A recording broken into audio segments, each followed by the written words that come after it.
Why is a bag of Lay's chips so enticing?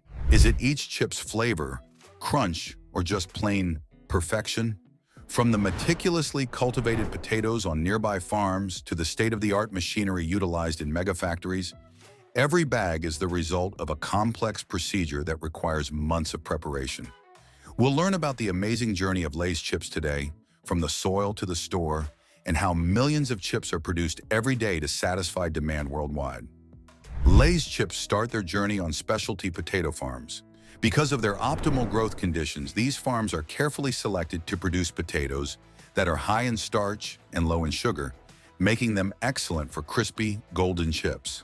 Potatoes grown especially for their size, texture, and low moisture content, such as Atlantic, Snowden, and Lady Rosetta, are used by Lay's. These types guarantee that the chips cook through without burning or getting mushy. In order to increase fertility, farmers till the ground months before planting, loosening the soil and adding nutrients and compost. It's crucial to have enough drainage since too much water can damage the potatoes. In order to provide them adequate area to grow healthily, seed potatoes are planted in rows by the early spring. To guarantee accuracy and plant each potato at precisely the correct depth, farmers depend on mechanical planters.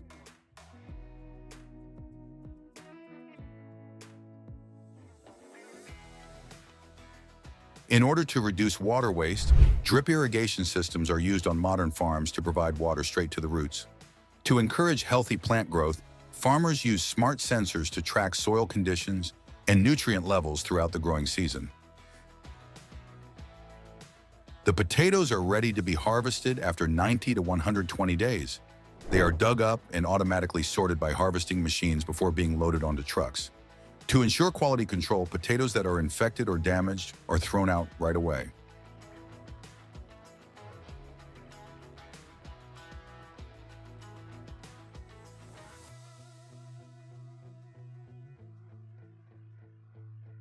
To guarantee freshness, the harvested potatoes are then delivered straight to the Lay's facility. Within a few hours of leaving the fields, the newly harvested potatoes reach the Lay's facility. For the potatoes to maintain their moisture content and quality, time is of the essence. The quality inspection section is the first checkpoint, where automated scanners and factory staff make sure that only the best potatoes are used in production. Rejected potatoes are sent for animal feed or composting if they are too big, too small, or discolored. Conveyor belts carry the authorized potatoes to huge washing facilities. Clean potatoes are prepared for slicing after being cleaned by high-pressure water jets and brushes that remove soil, debris, and any remaining pesticide.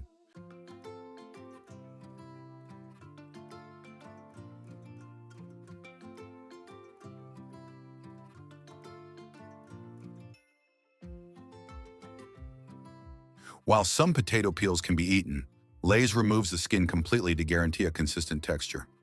Friction rollers are used in industrial peeling equipment to remove the outer skin off potatoes without causing any harm. The potatoes go through high-speed slicers after being peeled. With its ability to slice hundreds of potatoes every minute, these machines guarantee that every slice is the same thickness. Every chip will cook evenly when fried because to this uniformity. To get rid of extra starch, the uncooked slices are cleaned in cold water baths. The chips would clump together when frying if this step wasn't taken, resulting in an inconsistent cook. Additionally, this rinse step makes the finished product crispier. Before frying, the slices are gently dried on vibrating conveyor belts to eliminate any last traces of moisture. This is an important step because when the chips are immersed in hot oil, water can create dangerous splattering. Here's where the magic happens. Raw potato slices are turned into our favorite crispy chips. The slices are immersed in hot oil as they pass through massive industrial fryers. To guarantee that the chips fry uniformly, the oil is maintained at a constant 350 degrees Fahrenheit, 176 degrees Celsius. For roughly 3 to 4 minutes, the slices stay in the oil. To keep the chips from adhering together, revolving paddles automatically agitate them. The distinctive crunch is produced as the water within each slice evaporates during cooking. After being fried, the chips go along conveyors that drain excess oil. This guarantees that they stay crisp, light, and not unduly oily. It's time to give each chip its distinct flavor, be it barbecue, sour cream and onion, or classic salted. The seasoning is carefully distributed over the newly fried chips as they pass through revolving drums. With the use of precision sprayers, every chip is perfectly coated, guaranteeing that no mouthful is flavorless. Every chip receives an even seasoning thanks to the drum's revolving motion. Lay's engineers meticulously regulate the seasoning content to provide a uniform flavor in each batch. At Lay's, quality is a given. To make sure every chip satisfies their exacting criteria, the business uses both sophisticated technology and human inspectors. The chips go through laser-guided scanners that look for flaws like discolored patches or burned edges. Chips that fail the test are taken off the manufacturing line and fed to animals. Additionally, Lay's uses human testers to sample chips at random throughout the day for taste testing. To make sure the chips are ideal before packaging, these testers assess the flavor, texture, and crispness. The chips proceed to the packing equipment after passing quality check. To guarantee that each bag contains the proper quantity, the chips are mechanically weighed and portioned. After that, the packaging machines put chips into the bags and use nitrogen gas to keep the chips fresh. Every bag is sealed with heat to keep out air. The chips are shielded from staleness and crushing during transportation by nitrogen gas. The bags are given a batch code and expiration date, which aids in inventory management and, in the event of a product recall,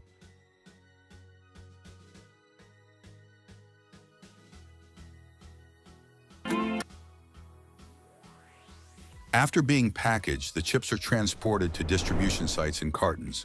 They are then sent to supermarkets, petrol stations, vending machines, and grocery stores all around the world. Lay's makes sure the chips are fresh and ready to consume by using an advanced inventory management system. Lay's is dedicated to using sustainable production methods. The facility turns discarded chips and leftover potato peels into compost or animal feed. In Lay's production line, nothing is wasted. Lay's carbon footprint is decreased by using wind and solar energy to power many of its factories. In an effort to cut down on plastic waste throughout its international operations, Lay's is also experimenting with biodegradable packaging materials. And so, from farm to factory, Lay's chips are produced. Every bag is a symbol of the commitment of farmers, the accuracy of food scientists, and the strength of contemporary equipment. You'll understand the amazing journey that Lay's chips have gone to reach your hands the next time you open a bag of them. This tasty spread, believe it or not, isn't just a staple of American pantries. It has a rich history dating back thousands of years, originating in South America. Archaeological evidence suggests that this ingredient was first cultivated in the region, now known as Peru and Brazil.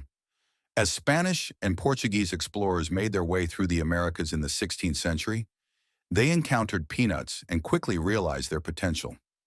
They brought them back to Europe, and from there, peanuts spread globally, reaching Africa, Asia, and eventually North America. In today's video, we're not only diving deeper into the origin of this daily food essential, we're also showing the end-to-end process of making it from the scratch. Subscribe to get hold of more process knowledge of these American staples. Let's fast forward to the late 19th century, and we enter the era where peanuts would transform into one of the most beloved spreads in the world. The credit for this creation often goes to Dr. John Harvey Kellogg, a well-known figure in the world of health foods. In 1895, Dr. Kellogg patented a process for making peanut butter by milling raw peanuts into a paste. His goal wasn't to create a tasty spread, but rather a nutritious protein source for patients who had difficulty chewing solid food. Peanut butter soon transitioned from a health food item to a beloved staple in American households. By the early 20th century, peanut butter was being produced on a larger scale, becoming an integral part of the American diet. Cultivation. The journey from peanut seed to peanut butter begins with the cultivation process. Peanuts thrive in warm climates with sandy, well-drained soil. The United States, China, and India are the top producers of peanuts, with the southeastern states like Georgia, Alabama, and Florida being the primary regions for peanut farming in the U.S. Peanut plants are unique because they grow underground, unlike most other legumes. Farmers start by planting peanut seeds, typically in late spring when the soil temperature reaches around 65 degrees Fahrenheit. The seeds are sown about 1.5 to 2 inches deep, with rows spaced about 3 feet apart to allow ample room for growth. The peanut plant itself is a low-growing, bushy plant with small yellow flowers. After the flowers bloom and fertilize, the plant's pegs, the fertilized ovary, elongate and grow downward into the soil where the peanut pods develop. Peanuts need about 120 to 150 days to mature, depending on the variety and growing conditions. They require well-distributed rainfall or irrigation during this period, especially during the flowering and pod development stages. Too much moisture at the wrong time can lead to diseases like mold, while too little can stunt the plant's growth and reduce yields. Once the peanuts have matured, typically in late summer or early fall, it's time for harvesting. The first step in this process involves digging the plants out of the ground. Specialized machinery, known as peanut diggers or lifters, is used for this purpose. These machines dig into the soil, uproot the entire plant, and shake off the excess dirt. The plants are then inverted, with the peanuts facing upward, and left to dry in the field for a few days. This process is known as windrowing. After the peanuts have dried sufficiently, another machine called a peanut combine or thresher is used to separate the peanuts from the plant. The combine gently shakes the peanuts off the plant while keeping the shells intact. The harvested peanuts are then collected and transported to processing facilities, where they'll undergo further steps to become the peanut butter we all know and love.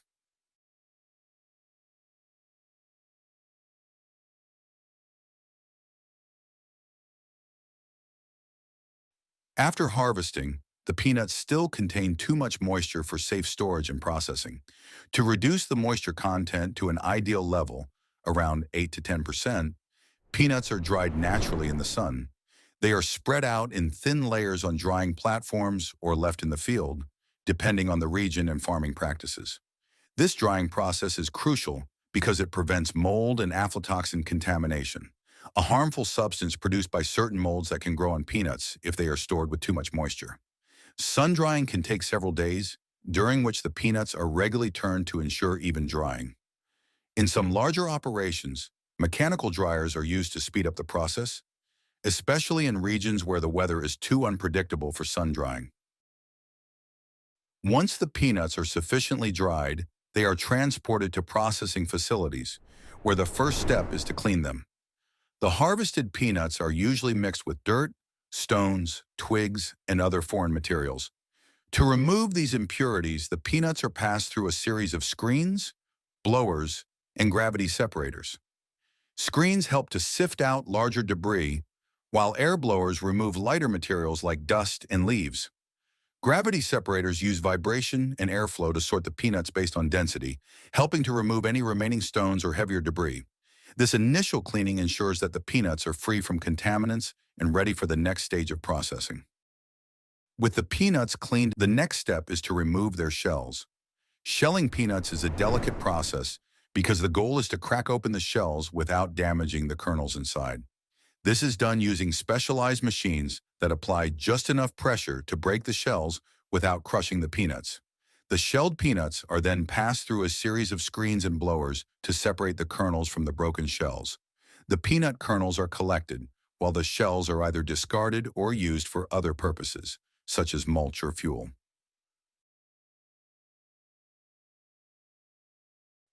Sorting. After cleaning, the peanuts are sorted based on size and quality.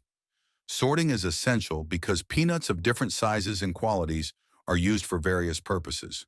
For instance, larger, higher quality peanuts are often reserved for whole roasted peanuts or gourmet peanut butter, while smaller or blemished peanuts may be used for peanut oil extraction or lower grade peanut butter. Sorting is typically done using electronic sorting machines equipped with cameras that can detect size, shape, and color. These machines quickly and accurately separate the peanuts into different categories. Peanuts that don't meet the quality standards are either discarded or sent for other uses, such as animal feed or industrial applications. Manual inspection. Even with all the machinery involved, human hands and eyes still play a critical role in ensuring the quality of the peanuts. After shelling, the peanuts go through a manual inspection stage where workers visually examine them for defects.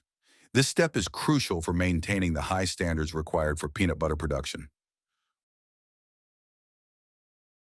Workers look for peanuts that are damaged, discolored, or have any signs of mold or contamination. These peanuts are removed from the production line. Only the best quality peanuts move forward for further processing, ensuring that the final product is both safe and delicious. Before peanuts can be turned into butter, they need to undergo a process called blanching, which removes their reddish-brown skins. Blanching is typically done by exposing the peanuts to dry heat or boiling them briefly in water.